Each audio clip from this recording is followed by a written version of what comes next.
Jahara, minimal kalau lu mau ngatain orang dugang-dugong, lu ngaca dulu. Dah gue kira badan lu cakep, ramping semampai. Pas gue lihat tuh body berbek-berbek. Mana tuh pinggang, mana tuh perut, nggak ada bedanya, wah. Mana hidung ngecut bray, molohok, udah kayak tadahan hujan.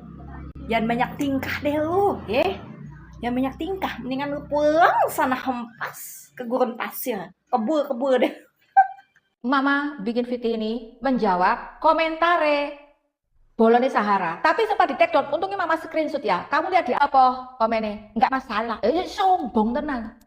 Dan sekarang yang gini ya, kalian tuh lebih baik jentianmu iku gawin wirid ndongakno Sahara supaya dosane iku dikurangi. Karena si Sahara itu punya dua masalah di dunia dan akhirat. Masalah di akhiratnya apa? Dia sudah memfitnah, memframing nganokno orang yang sebaik Kyai Imin. Wes iku dosane masalah itu Gusti Allah. Jelas masalah Sahara wes gak ono ampune iku wis di netizen Indonesia.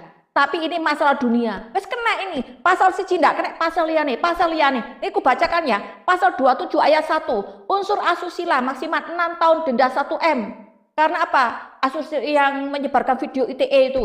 Nah, pasal 27 masalah ITE ya. Ayat 3, video pribadi tanpa izin maksimal 4 tahun denda 750 juta. Ini masalah persekusi lagi. Pasal 351 KUHP penganiayaan 2 tahun 8 bulan. Luka berat bisa sampai 5 tahun. Iku kena kabeh iku. Pasal 170 KUHP kekerasan bersama terhadap orang atau barang 5 tahun sampai 6 bulan. Pasal 335 KUHP memaksa dengan kekerasan ancaman pidana 1 tahun dan denda. Pasal 28 ayat 2 menyebar kebencian, permusuhan terhadap individu, kelompok pidana maksimal 6 tahun denda 1 M. Nggak iso si jine kena si jine. Nih nggak ada sebut syukur lagi. Oknum orang Sahara itu harus dipenjarakan. Titenanot becek-becek Allah ketoro. Apa jarene Yai Imin iku sih bener. Wis rek yo, kita sekarang cooling down, tetap berdoa untuk Yai Imin.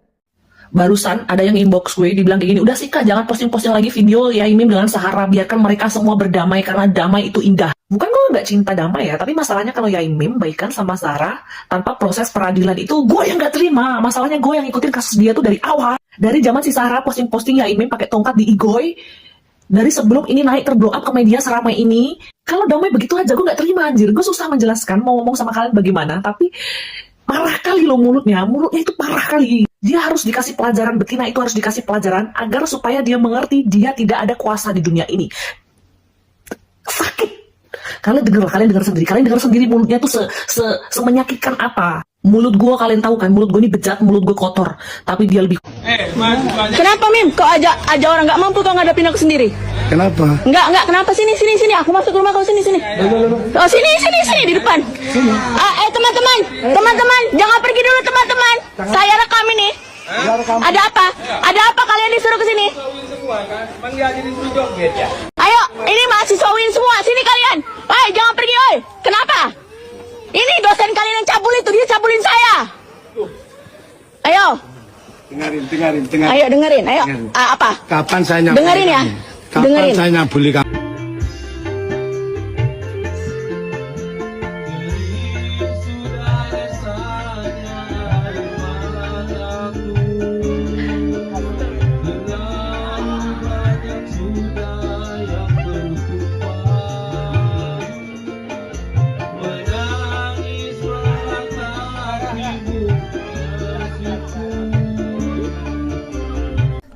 Baru ini netizen ini berasa bahagia dan terima kasih kepada Denny Sumargo karena sudah memberikan ruang kepada Yaimin untuk mengklarifikasi, menjelaskan duduk permasalahan yang terjadi antara beliau bersama dengan tetangganya Mbak Sahara. Dan kita mendapatkan fakta-fakta yang sangat luar biasa dari permasalahan ini.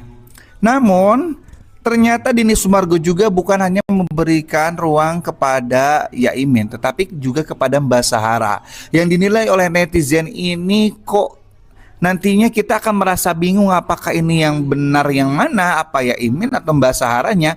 Karena yang pertama di-up adalah videonya Yaimin. Ya pasti Mbak Sahara yang sebagai lawan permasalahannya ini pasti akan membuat statement-statement yang akan akhirnya menyampingkan ataupun kembali lagi menyudutkan Yaimin ini. Seharusnya kalau ingin netral harus di-up bersama-sama, bukan satu persatu. Kamu tahu kan masalah Kiai Mim dan Mbak Gurun Sahara? Ya, kasus seorang bapak-bapak yang divideoin guling-guling sampai kayak bajunya juga cuma pakai kaos oblong doang, sampai yang dikira sama orang banyak bahwa bapak itu seorang bapak yang sudah maaf kata ada yang bilang sampai ODGJ loh. Kasus ini plot twist banget. Orang-orang yang tadinya banyak memihak ke si Mbak Gurun ini sekarang pada memihak ke Kiai Mim. Dan gongnya orang-orang yang tadinya berpikir bahwa bapak Kiai Mim ini adalah orang biasa yang datang dari ekonomi biasa, ternyata beliau adalah luar biasa, dan yang harus dikasihani adalah sebenarnya diri aku sendiri. Karena aku juga tadinya berpikir kayak yang nggak nyangka aja bahwa Pak Kiai Mim itu adalah orang kaya. Sampai-sampai ada seorang pengusaha travel yang dia ngelihat kasus ini mungkin kasihan ya dengan Pak Kiai Mim ya, terus menawarkan untuk diberikan paket umroh untuk suami istri. Dan ternyata tahu nggak, Kiai Mim menolak dengan cara halus. Sebenarnya nggak menolak sih, cuma dialihkan ke arah yang lain. Kiai Mim bilang begini, ternyata beliau sudah 9 kali naik haji dan umroh udah nggak tahu lagi berapa kali. Dan kata Kiai Mim, gimana kalau uang umroh yang seharusnya buat saya dengan istri diuangkan saja untuk diberikan sebagai sedekah subuh buat orang-orang yang memerlukan. Bener-bener plot twist banget asli. Kamu sudah nonton podcastnya Denny Sumargo belum? Kiai Mim dengan Denny Sumargo. Jadi di podcast itu ya aku udah nonton ya. Menurut aku ada 2 hal yang bener-bener menurut aku nih ya kayak bener-bener kayak nyebelin banget gitu loh. Yang pertama, jadi si Sahara ini, si Mbak Gurun ini, dia punya rental mobil, kata Kiai Mim sih katanya ratusan, banyak banget jadi rentalnya. Dan dia di situ tadinya adalah kontrak, yang akhirnya katanya orang yang memiliki rumah itu, yang tadinya dikontrak sama si Mbak Gurun ini, memberikan rumah itu secara cuma-cuma aja kepada Mbak Gurun. Gila, keren banget sih. Bagian juga ada gitu orang yang ngasih rumah itu secara cuma-cuma. Nah, jadi karena bersebelahan rumah antara Kiai Mim dengan Mbak Gurun ini, jadi mereka ya akrab-akrab aja selama ini. Bahkan Kiai Mim ini sering membantu, misalnya ada yang balikin mobil gitu ya, terus misalnya si nggak ada orang mungkin apa perlu bantuan tuh Kiai Mim tuh bisa terima kuncinya, habis itu diparkirin gitu mobilnya. Nah, masalahnya adalah si Mbak Gurun ini punya mobil rental ratusan tapi nggak punya tempat parkir yang layak untuk semua mobil-mobilnya. Nah, jadi seringlah mobil ini parkir pas di depan pagernya Pak Kiai Mim. Nah, masalahnya Pak Kiai Mim ini sering pagi-pagi jam 3 pagi gitu ya, harus berangkat ke masjid dan nyampe ke suatu masjid sebelum subuh. Pada saat mau mengeluarkan mobil nggak bisa karena pagernya ditutupin dengan mobil rentalnya si Mbak Gurun ini gitu loh. Nah, abis itu Kiai Mim nanti disuruh misalnya ditelepon nih si Mbak Gurun, "Mbak, ini bagaimana ya mobilnya?" gitulah, misalnya sama istrinya si Kiai Mim ya. Terus Mbak Gurun ini bilang, "Oh ya bangunin aja Mbak anak-anak maksudnya tuh supir yang ada katanya sih ada gudang yang terbuka gitulah, bisa dipanggil gitu supirnya. Bangunin supirnya tuh sering pada kagak bangun gitu loh, kayak nggak tahu deh apa menyepelekan, apa males, apa yang nggak peduli, apa gimana gitu ya. Nah, akhirnya ditelepon lagi nih si Mbak Gurunnya, "Mbak, ini supirnya nih anak-anaknya nggak ada yang mau bangun." "Oh iya pindahin aja sendiri." Gila nggak? Itu nggak sopan banget. Udah mobilnya parkir di depan depan rumah orang, disuruh mindahin pula gitu loh. Mau mindahinnya caranya seperti apapun itu sudah sangat tidak sopan banget. Saya pernah suatu hari di jalan gitu ya, terus tiba-tiba namanya kita lagi jalan kan, ngelihat kiri kanan kadang-kadang ada toko kelontong sekalian dia mau beli gitu, berhenti gitu. Kebetulan ada rumah waktu itu yang memang ada bacaannya jangan parkir di depan pintu. Tapi aku pikir paling cuma 5 menit gitu kan, mau beli sesuatu yang kebetulan ada memang di toko kelontong itu. Aku minggir, aku parkir di depan rumah itu, ada anakku di dalam. Mobil nggak aku matiin gitu loh. Udah aku nyebrang set. Terus sambil aku lihat-liatin kan mobil kan gitu ya. Pas aku belum selesai transaksi masih milih, tiba-tiba keluar tuh orang dari pagar. Terus kayak gedor-gedor gitu ke anak gitu, tak gitu kan ke jendela gitu. Terus aku ngomong sama yang punya warung, Mbak tunggu sebentar ya, saya ke situ dulu gitu. Jadi sebelum sempat aku bayar lah gitu barang ini gitu kan, aku tinggalin di situ. Terus aku ke mobil aku kan, "Bu, maaf ya, saya cuma sebentar doang, 5 menit doang di warung mau beli sesuatu. Nggak diizinin loh." Si ibunya itu bilang, jangan parkir sini kan udah ada bacaannya." Ya aku sih nggak apa-apa, memang itu haknya dia, aku nggak boleh marah gitu loh. Dan aku, "Oh ya maaf ya Bu ya, makasih." Ya udah, aku masuk mobil, ya aku nggak jadi beli gitu loh di warung itu. Sesimpel itu. Dan itu emang haknya dia. Jadi untuk parkir di depan rumah orang seenak-enaknya aja itu udah aneh banget gitu loh.